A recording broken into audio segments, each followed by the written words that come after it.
Pues tengo una lectura más, tenemos 3 lecturas hoy, pero hoy es la del pasaje de hoy. Entonces les animo que estemos viendo en Lucas capítulo 14, y estamos del 25 al 35, disculpe. Dice, una gran multitud seguía a Jesús. Él se dio vuelta y les dijo, si quieres ser mi discípulo, debes aborrecer a los demás, a tu padre y madre, esposa e hijos, hermanos y hermanas, sí, hasta tu propia vida. De lo contrario, no puedes ser mi discípulo. Además, si no cargas tu propia cruz y me sigues, no puedes ser mi discípulo. Sin embargo, no comiences sin calcular el costo. Pues quien comienza a construir un edificio sin primero calcular el costo para ver si hay suficiente dinero para terminarlo. De no ser así, tal vez termines solo los cimientos antes de quedarte sin dinero, y entonces todos se reirán de ti. Dirán, ahí está el que comenzó un edificio y no pudo terminarlo.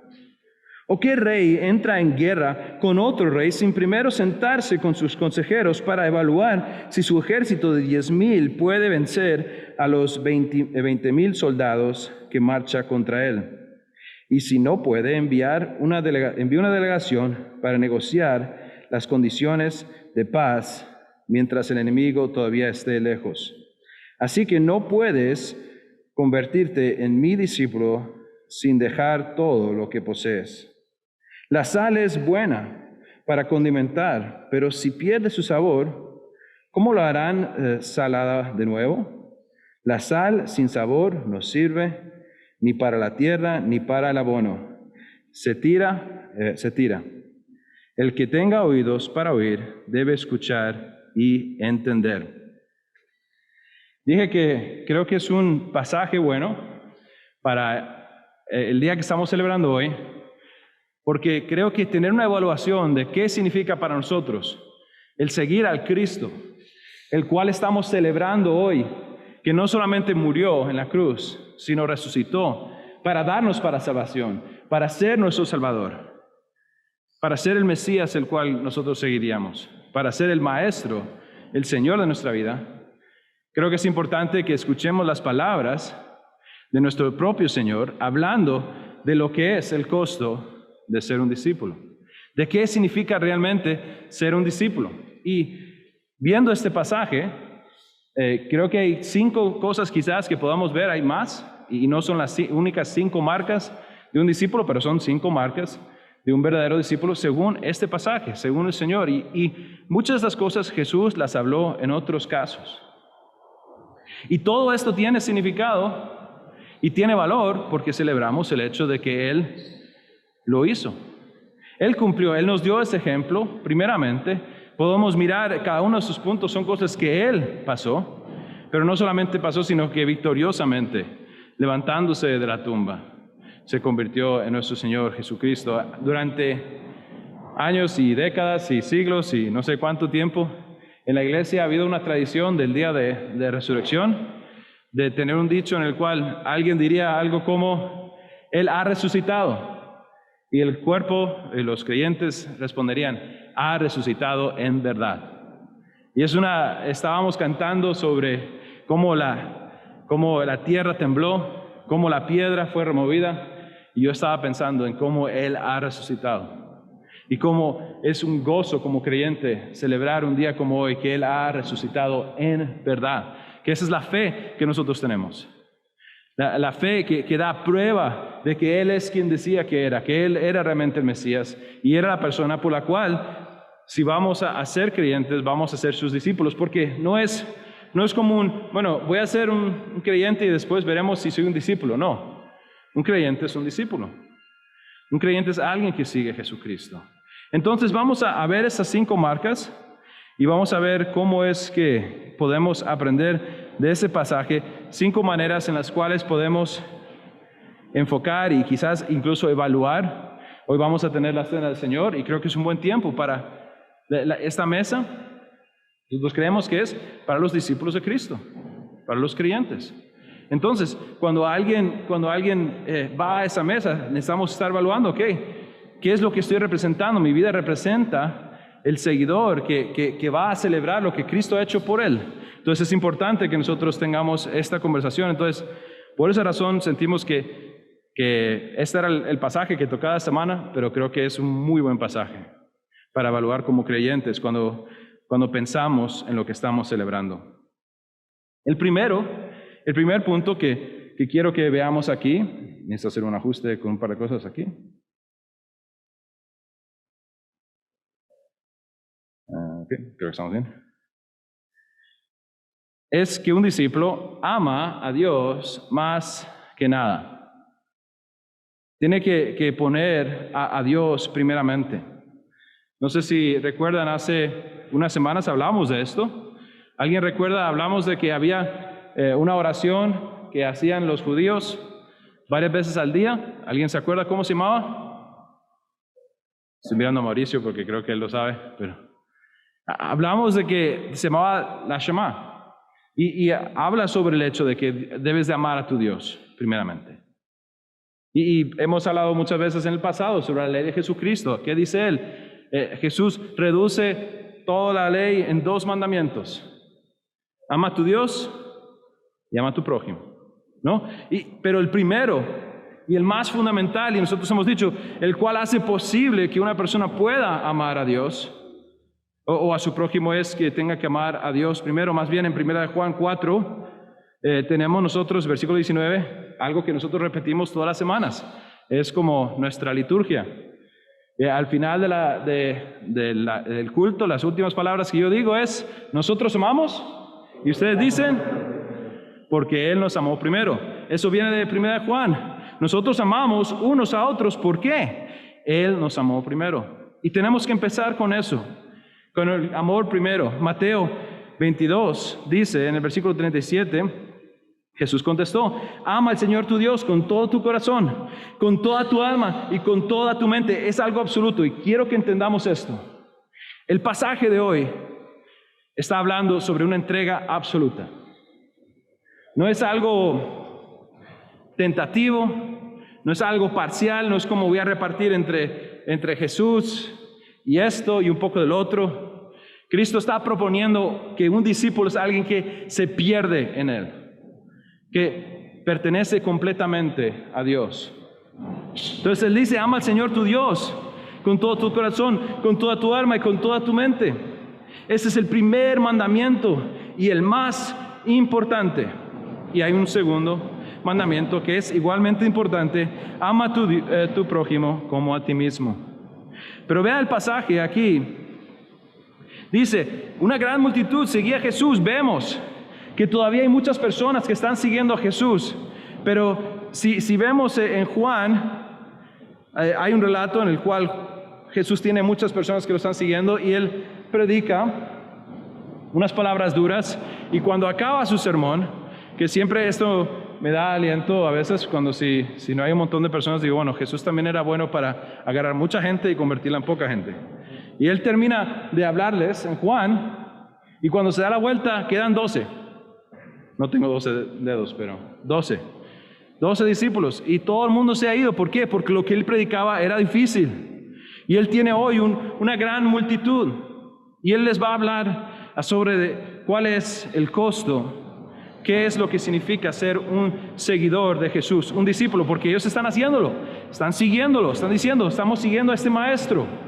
Y Él dice, Él se dio la vuelta y les dijo, versículo 26, si quieres ser mi discípulo, debes aborrecer a los demás, a tu madre, no sé por qué me salió un gallito cuando dije eso, a tu padre, a tu madre, esposa e hijos, hermanos y hermanas, sí, hasta tu propia vida. De lo contrario, ¿qué dice? No puedes ser mi discípulo. Él aquí habla de sí mismo, habla de las relaciones, incluso de las cosas que nosotros tenemos en valor. Y esta declaración, cuando la leemos quizás de este lado del tiempo, de este lado del océano, en nuestra cultura, Y sobre todo voy a decir, yo creo que en todas las culturas debe haber amor por la mamá, pero que a un tico le digan que tiene que odiar a la mamá, doña Ligia, eso no es como, no se vale, ¿no? ¿Qué es eso? ¿Qué es eso?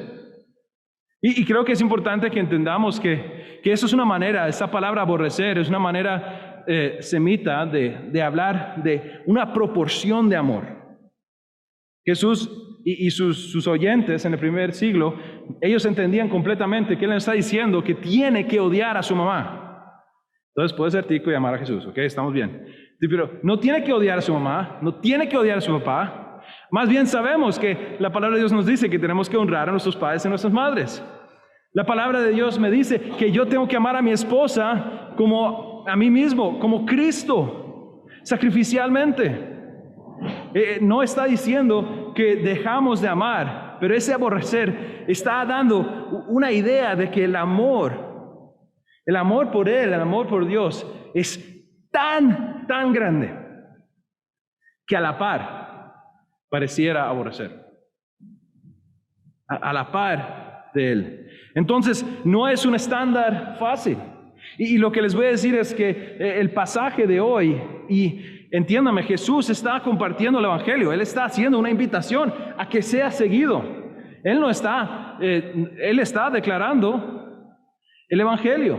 Ahora, no es un Evangelio técnico, en el cual, porque a veces cubrimos todas las bases, ¿no? Él es Dios, Él murió en la cruz, Él resucitó. O sea, no habla de todas esas cosas. No es un evangelio técnico quizás, pero sí es un evangelio a nivel de lo que cuesta y lo que Jesús está pidiendo. Él está dejando las reglas del juego diciendo, hey, quieren ser mis seguidores, me están siguiendo, necesitan entender, esto es lo que significa ser un seguidor de Cristo. Y el primer punto es que necesito amar a Dios, más que nada. Tanto que pareciera que a la par no hay comparación, y hasta mí mismo, hasta tu propia vida, dice. Jesús está diciendo que para seguirle, para ser su discípulo, necesitamos amar a Dios antes que todo, amarle a Él antes que a todo. Y sí, creo que es importante mencionar que en aquel entonces, cuando Jesús estaba hablando con las personas, Él les estaba dejando claro la realidad. El hecho es que si ellos realmente le seguían, honestamente, o sea, si ellos se afiliaban con Él, decían, yo soy uno de ellos, iba a haber un costo también. Y eso es algo que ocurre hasta hoy en día. Ocurre en algunos países de una manera muy fuerte. Tenemos amigos en países que son perseguidos. Claudia ha hablado de personas que están en lugares donde es muy complicado. En esos países, como hemos estado orando, cuando alguien dice, yo soy un seguidor de Cristo, es muy posible que acaban de perder su familia. Y pareciera que odian a su papá, a su mamá, a sus hermanos, a su familia y a su propia vida. Pareciera. Porque decir que amo a Cristo y Él es mi Señor es perder todas esas cosas. Y en el mundo de Jesús así era. Estaba subiendo el volumen de esa persecución. No estaba a su auge, quedaba mucho, pero estaba empezando. Pero Jesús sabía que el costo de seguirle a Él sería todo. Entonces Él dice, ¿quieren seguirme? Y nos dice a nosotros, ¿quieren seguirme? Él me dice a mí, Jonathan, ¿quieres seguirme? Tiene que amar a Dios primero. Tiene que amar a Dios más que nada. Y después de eso, un discípulo tiene que tomar su cruz. Tiene que entender que está en la batalla con Jesús. Él es mi Señor, Él es mi Maestro, Él es mi rabino, el cual yo estoy siguiendo, el cual estoy aprendiendo de Él. Voy a seguir su ejemplo. Él tomó su cruz. A mí me toca tomar mi cruz. Un discípulo toma su cruz. Dice además, si no cargas su propia cruz y me sigues, no puedes ser mi discípulo. No sé si han notado, pero este es un mensaje un poquito negativo, ¿no? Porque está diciendo, no puedes. Porque Dios está poniendo, Él está poniendo ese estándar alto. Y les voy a decir, a veces, hoy en día, como que no es muy popular, si voy a compartir el Evangelio, dar este mensaje. Pero sépame, yo invité personas para hoy, para que vinieran con el deseo de que oyeran este mensaje. No porque es popular, sino porque es lo que Jesús quería decir. Y Él sabía que ese era el costo. Pero si voy a seguir a Jesús, necesito entender, y hoy celebramos que Cristo fue las primicias de la resurrección, que podemos seguirle en vida, en muerte, y gracias a Dios lo seguiremos en la resurrección. Pero un discípulo tiene que tomar su cruz. Entonces tenemos que amar a Dios primeramente ante todo, y debemos estar dispuestos a cargar nuestra cruz. La tercera cosa que Él nos habla es que tenemos que contar el costo. Un discípulo cuenta el costo. Y hay un costo, y Jesús lo deja muy claro. Él habla con estas personas y les dice, hey, esto es lo que va a ocurrir. Por cierto, disculpen. Vamos a ver si funciona eso. Ok, creo que está funcionando. Quizás, no sé. Si no, bueno, ni modo.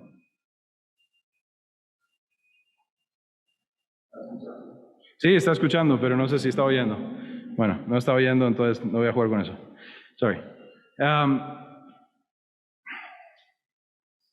Y Jesús está a punto de dar un par de ejemplos buenos sobre esta idea de contar el costo, pero es importante, y me parece importante porque muchas veces creo que hemos llegado al punto en el cual cuando compartimos el Evangelio, lo único que hacemos es hablar de lo bonito, ¿no?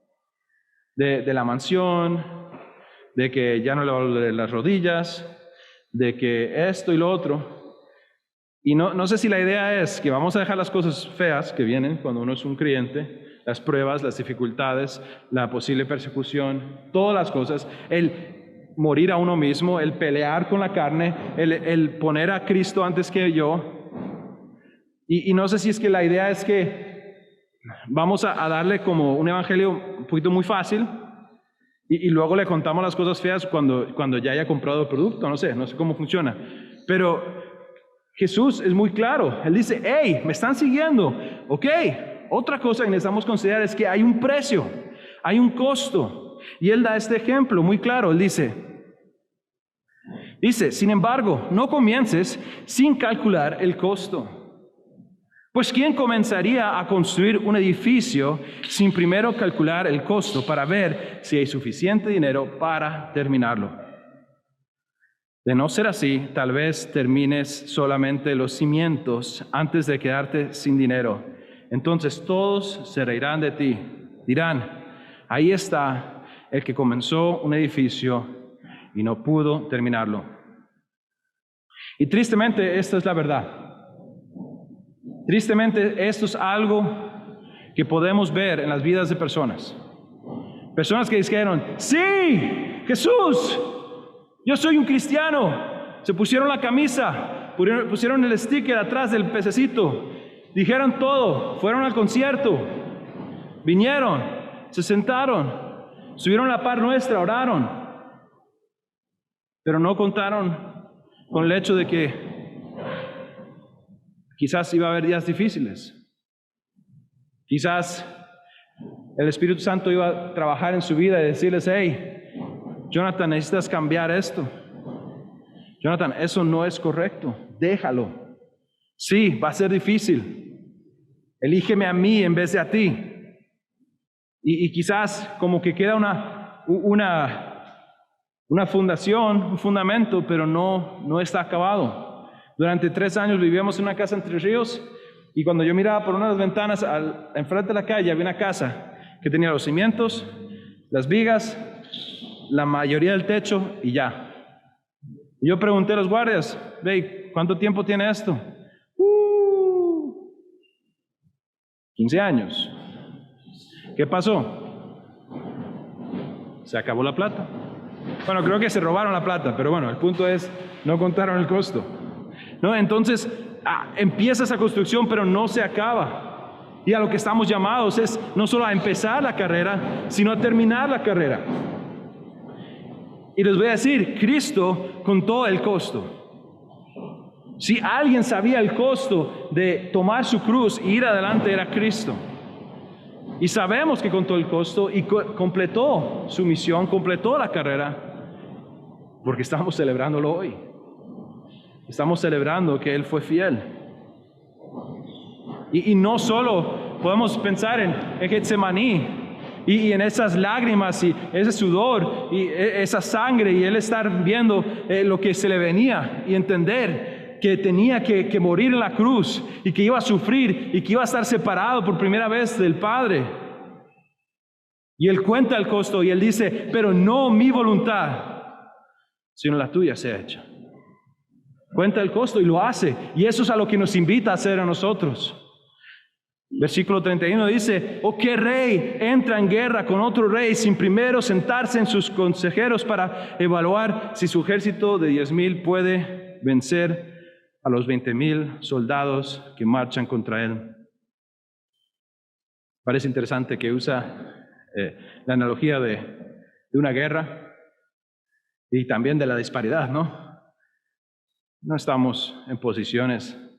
Y realmente la única posición que nos queda es esta, 32. Y si no puede, enviará una delegación para negociar las condiciones de paz mientras el enemigo todavía esté lejos. Y me hace pensar en las últimas palabras de ese pasaje, el que tenga oídos que oiga. Estamos ante una batalla que no podemos ganar si no es con Jesucristo. Pero hay personas que quizás dicen, yo sí voy a hacerlo. Yo sí puedo hacerlo solo. O sea, con mi fuerza, con mi integridad.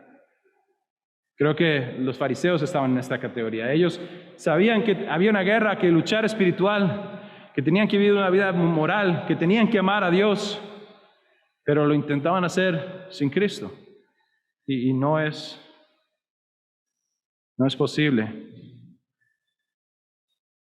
Pero Jesús nos da un ejemplo increíble al entregar su vida, habiendo contado el costo. Y hablamos de Getsemaní y el sufrimiento, pero el hecho es que siendo Dios, Él siempre sabía. Antes de la creación del universo, Él sabía. Él sabía que la respuesta sería la cruz. Y Dios, en la eternidad, cuenta el costo y nos da el ejemplo que nosotros podemos seguir. La cuarta cosa que hace un discípulo es que se pierde en Cristo. Un discípulo tiene que completamente estar perdido en Cristo, entregado. La identidad viene a ser Cristo. Mi dirección, mi enfoque, lo que domina mi pensamiento, mi corazón, es Dios, es Cristo. Él dice en el versículo 33, así que no puedes convertirte en mi discípulo sin dejar todo lo que posees. Esto me habla de vaciarme a mí mismo. Vaciarme de mis posesiones, vaciarme de quién soy yo, vaciarme en el sentido de que yo no puedo estar otra vez. Eso no está diciendo que no puedo tener una casa, que no puedo tener comida, que no puedo tener una familia. Pero al final de cuentas, ¿quién soy yo?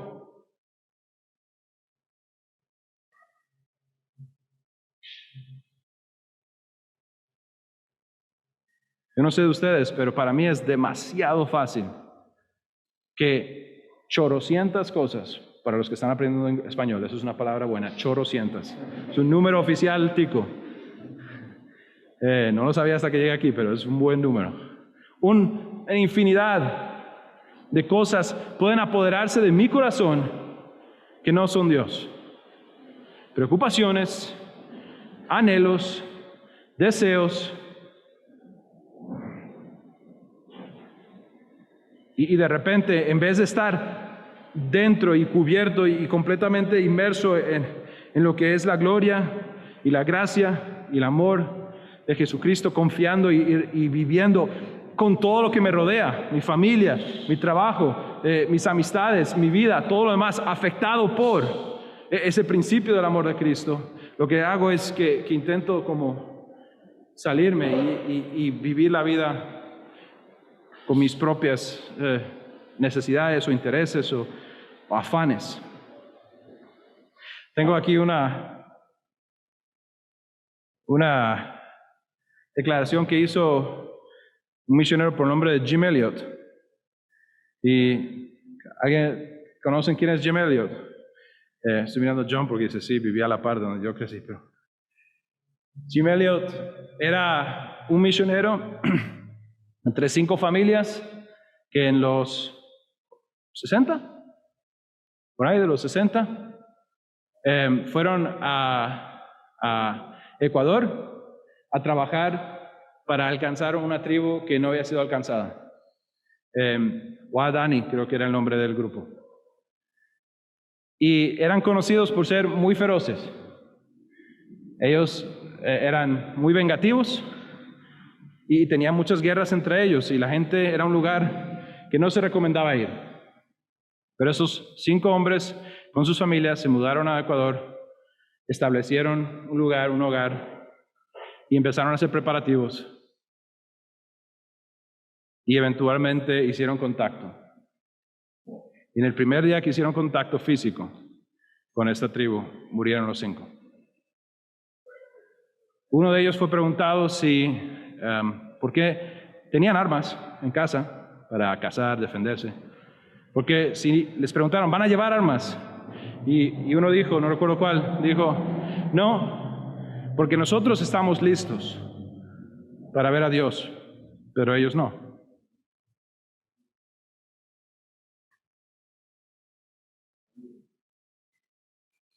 Otro por el nombre de Nate Saint dijo una declaración que se me ha quedado a mí grabada mucho tiempo y la recuerdo muchas veces, que es que donde uno esté deberíamos estar completamente, hablando de entregarnos completamente a lo que Dios quiere en nuestra vida en ese momento, no afanándonos por otras cosas.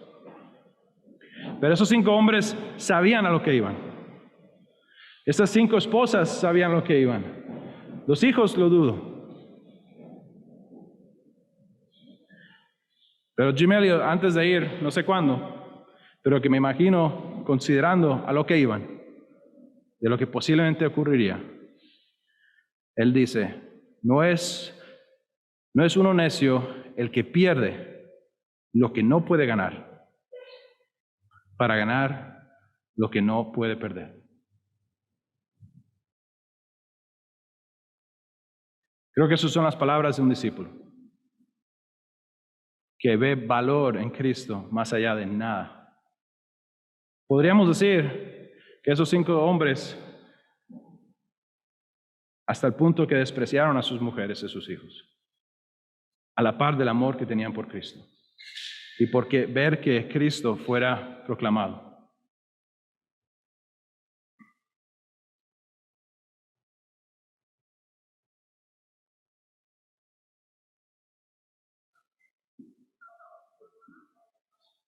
¿Estoy completamente en Cristo? Mi deseo es completamente vivir en su voluntad y ser afectado diariamente por el Espíritu Santo y su palabra y por la voluntad de Dios. ¿Ese es mi enfoque? ¿O estoy pensando en lo que yo quiero?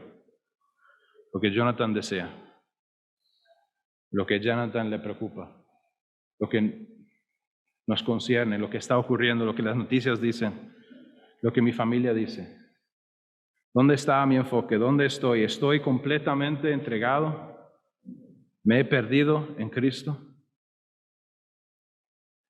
Finalmente, el último punto hoy es que un discípulo es útil y fiel. No hemos sido llamados solamente a ser, aunque tenemos que empezar por ser, y eso es muy importante. Pero también Dios quiere que seamos fieles, y quiere usarnos, y quiere que hagamos buenas obras, las cuales han sido preparadas para nosotros.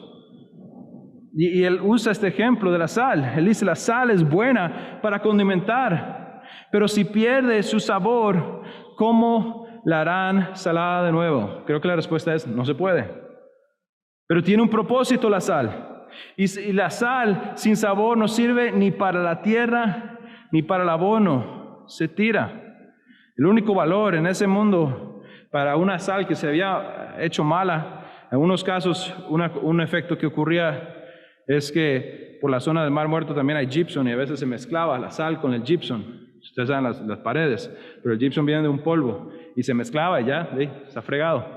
Para lo que servirá para ponerlo en un camino para que no creciera nada. Eso parece un antitético a quienes deberíamos ser nosotros, ¿no? Yo no quiero ser algo que uno tira en la tierra solo para que nada crezca, para que sea infértil algo. Más bien, Jesús propone que necesitamos tener ese valor que tiene la sal, condimentar. Algo que siempre me ha venido a la mente con ese pasaje durante años cuando oigo de la sal y necesitamos ser la sal de la tierra, es que me hace pensar que una buena sal, ¿sabe lo que hace? Además de dar buen sabor, da sed. Cuando alguien tiene sed, quizás podamos ofrecerles el agua de vida, para que ellos vean nuestra vida, en vez de una vida que no vale para nada. Me dije que no voy a usar esta palabra, pero disculpe, la voy a usar. En vez de una vida inútil, que tengamos una vida útil, una vida fiel, una vida que permanece. Esa sal que retiene su sabor, que retiene sus propiedades, que retiene para lo que fue diseñado. Y eso somos nosotros. Como creyentes y como discípulos necesitamos ser fieles, permanecer fieles en nuestro llamado, permanecer fieles en nuestro servicio, permanecer fieles en nuestra adoración, en la manera en la que vivimos nosotros. Y cuando viene la dificultad e incluso cuando fallo, que busco otra vez a mi Señor Jesucristo. Y me levanto y continúo yendo para adelante. Y no ceso. En un momento vamos a celebrar la cena del Señor y vamos a invitar a todos los creyentes a que puedan venir y participar en este tiempo, en esta mesa. Pero nos animo a todos a que tengamos un momento de consideración. Creo que siempre es bueno. Ojalá, y quizás algunos lo recibieron, quizás otros no, me gusta anunciarlo con anticipación, porque para mí creo que es bueno que estemos preparados de antemano, ¿no? Que estemos pasando tiempo buscando al Señor. Pero ojalá podamos considerar, y creo que no es necesario decir, ninguno de nosotros vamos a ser perfectos en esas cosas. Vamos a tener días en los cuales no estamos. Pero las marcas que deberían estar presentes, en las cuales debería estar creciendo el discípulo, 5 por lo menos de ellas son estas que Jesús nos ha mostrado hoy. El amor por Dios, tomar mi cruz, contar el costo y después entregarme y enfocarme en Cristo y vivir una vida fiel que es útil.